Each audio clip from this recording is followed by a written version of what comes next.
I'm just going to talk over this. Um, I thought I was finished with with my story from the other day. Um, Hopefully, folks read comments too, because I don't want to leave anybody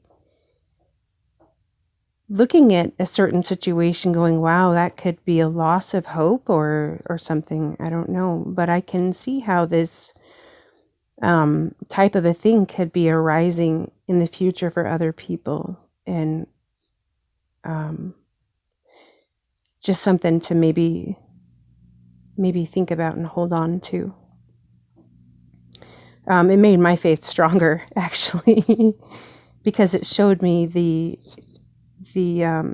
inefficiencies of my adversary. Quite frankly, I was stunned at how simplistic they think things work. It baffles me. So,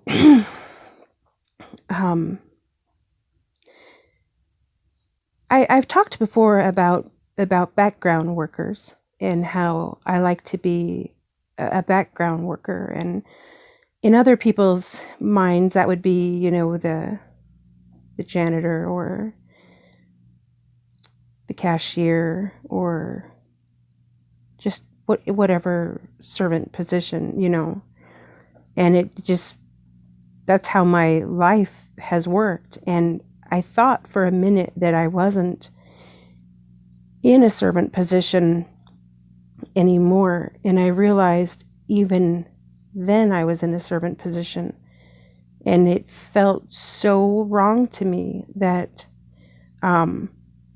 like physically I could feel my body dying, and the stuff that I was being exposed to was like spiritually unhealthy on a level that I hadn't ever been exposed to before. And I had been in like worldly environments. I had also been in I mean, like the unacceptable worldly environments, and then the what society considers acceptable worldly environments. Because to me, there's uh, it's crazy just the way I see it. I guess probably the same as some other folks, I would imagine. But I'm getting pulled off where my focus was supposed to be. So um, after I went home and had all of that stuff happen, my mom talked to me about these people in our church. And at the time, we were going to a place called Shiloh Foursquare Center or Shiloh Foursquare Christian Church or something. And the preacher's name, and I normally wouldn't say this, but he's passed away. And I would ask Margaret, if you ever do hear this, just forgive me for not seeking you out first. But his name was Jim Spencer, and he's an author. He used to be one of the core 70 in the LDS Church, and that's kind of a big deal in my area. And I mean no disrespect to the people. Some of my closest friends are members. I'm actually a registered member. I've been baptized in the church, so they consider me an inactive member. Anyways, so where was I at? So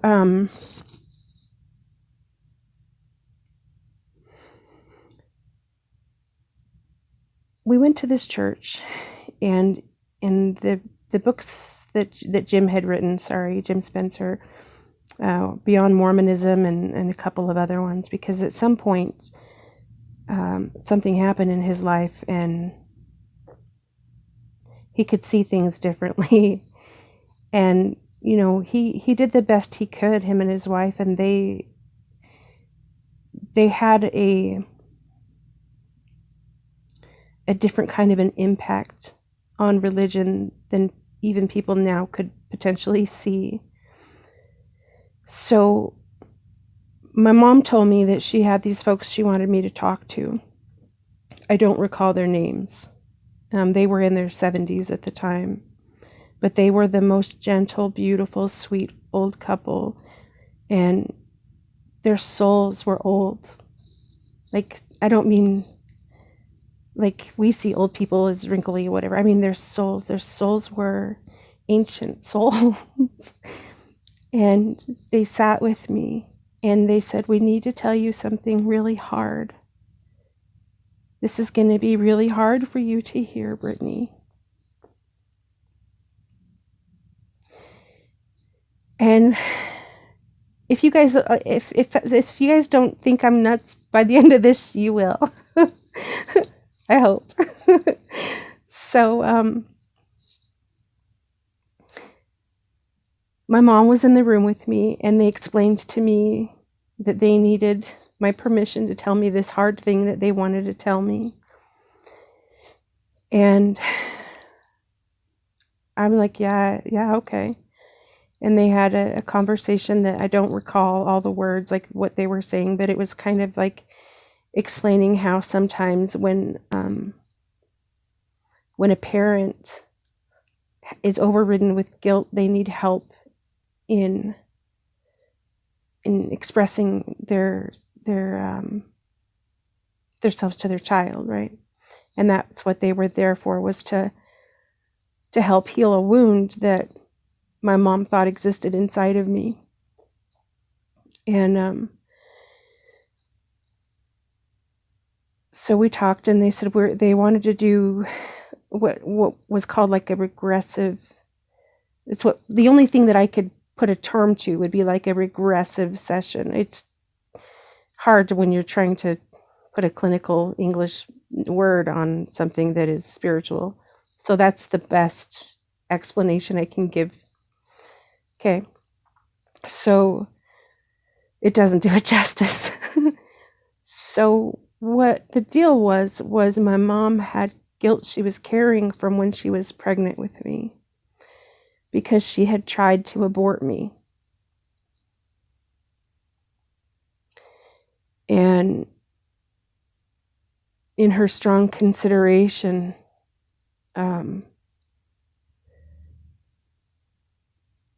like in her mind, she felt like I knew that that she had wanted to murder me or something like that, or had tried, you know what I mean? Anyway, so in this regressive session, they took me back to the time when I existed before the egg and the sperm met. And they had me swimming. And I was swimming. I was in this deep, dark water. And I was swimming. And there were light beams coming down into the water and pulling me towards the surface. And as I was swimming up to the top, I saw this girl upside down in the water.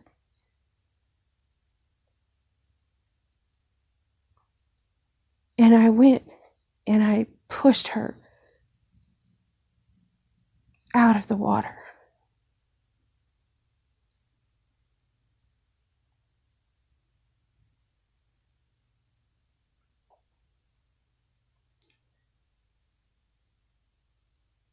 That's all I remember.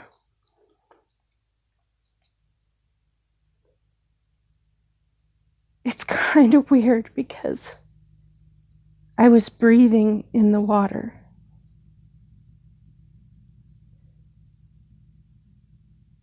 I was breathing in the water that was in the girl's lungs.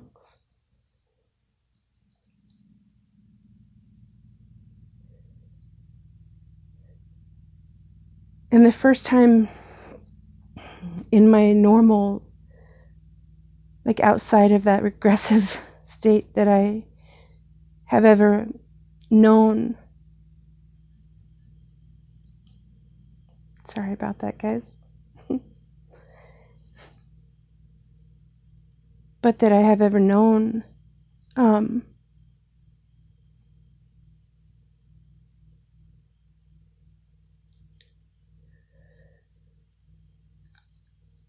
like known that the Spirit was there. I just didn't know what it was. Like I didn't have a word for Jesus when I was 4 or 5 years old. But I was sick. I was really sick and I couldn't breathe very good and I was coughing up blood. And I was afraid because we were really poor and we didn't have any electricity. And I somehow I knew like my parents couldn't help me. They couldn't take me to the doctor.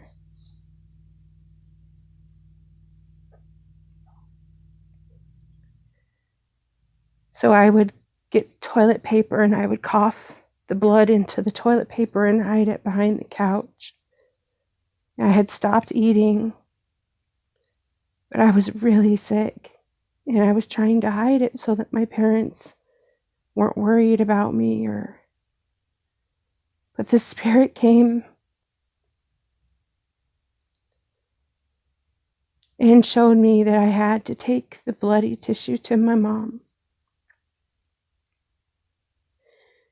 And then I spent some time in the hospital, but I've always had like respiratory issues, pretty significant, but I don't really treat them unless I have to because I don't like their medicine and I can breathe. My body, will let me breathe. Anyway, so when my mom told me the story about her stepdad holding her by her ankles under the water until she quit moving, I knew that that's who I pushed up. And then I wondered, why would my grandma be so brave in just that one moment to shove that asshole out of the way and help bring her baby girl back to life? She had courage when it counted.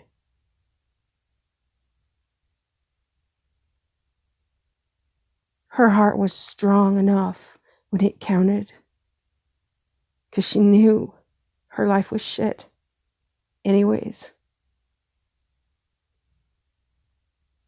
Have courage when it counts. I had courage when it counted. It's not me. I'm a scared little girl curled up in a ball in a corner somewhere.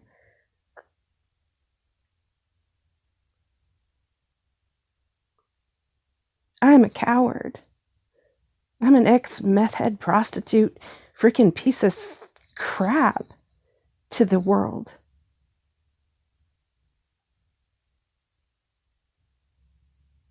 I'm invisible to the world.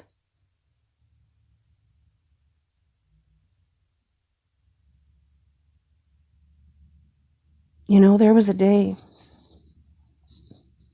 when I was coming to an understanding of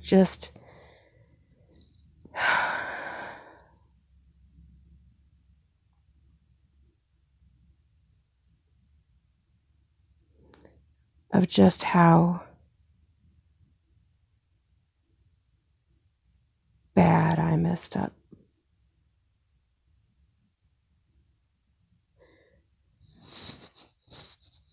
And I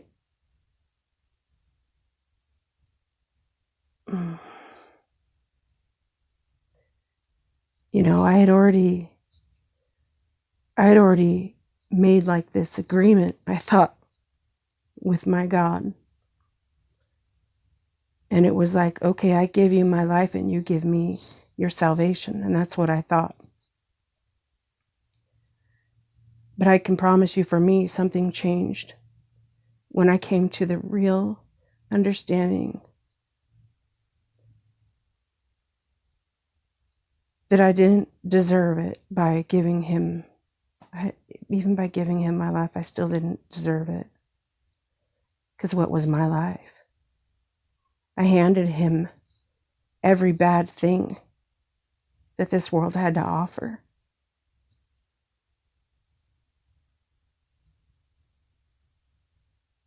And I just said one day, because I mean, I did the thing where I was like, oh, just please let me clean the toilets in your kingdom.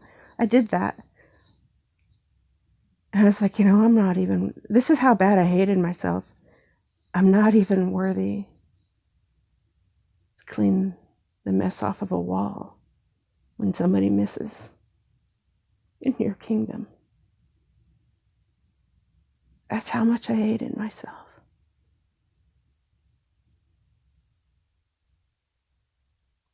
And I've spent a good portion of I don't want to say a good portion, I've been in that position in my life where that's what I was doing. Cleaning strangers' feces off of a wall.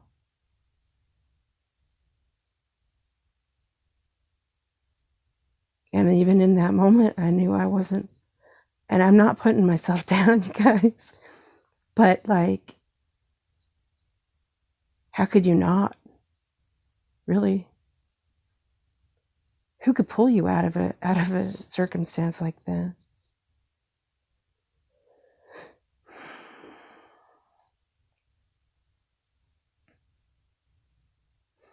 And I went back to my father and I said, you know what?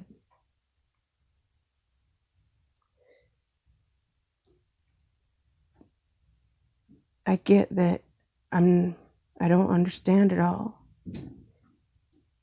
I get that I might not make it in. But I beg you to use my life anyway, even if I don't get to come in. Do what you will with it anyway.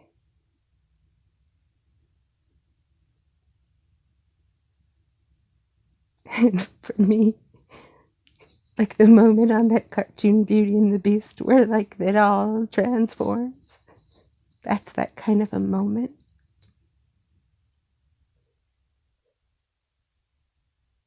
And there was a zeal put over everything in my life. There was a protection.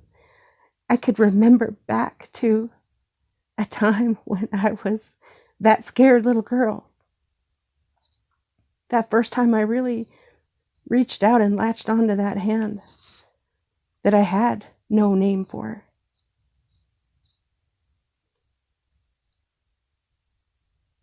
I don't judge a person for what they call the Lord. Because you know what? When I met him, he didn't have a name. The best thing I could describe it as would have been a spirit coming to me and saying, not a visible spirit either, saying to my soul, what do you need? And you guys, there's a period of time that I spent away from my mother and my stepfather, who were married 40 years before my dad died. There was a time that I spent with who I thought was my biological father. And I witnessed things. I witnessed brutality on levels that people can't imagine a child should ever witness. And I told that spirit that came to me, I need protection. And from that moment, I knew people reacted. My dad reacted, I don't want to call him that, but I forgive him. He reacted differently. He wouldn't touch me. He was afraid of me. I never got hit by him again. And then something happened there, like, I don't remember what the deal was, but we had to come back here where my mom lived. And I was like 7 or 8 years old, and I the spirit just told me, go ask your mom if you can stay. And I knew that if she said no and the other guy found out, that would be the end of my life, because I betrayed him. He would kill me. I know it. Trust me. And I was, like, to me, I was terrified because I was learning trust even then in the spirit. But I trusted the spirit. I left my coward somewhere else and I went to my mom and I boldly asked her. And her heart was soft toward me. It always was. And she let me stay.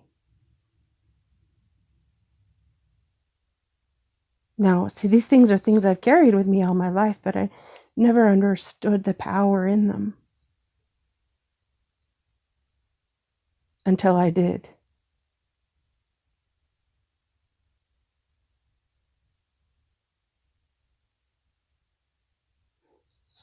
I love you guys.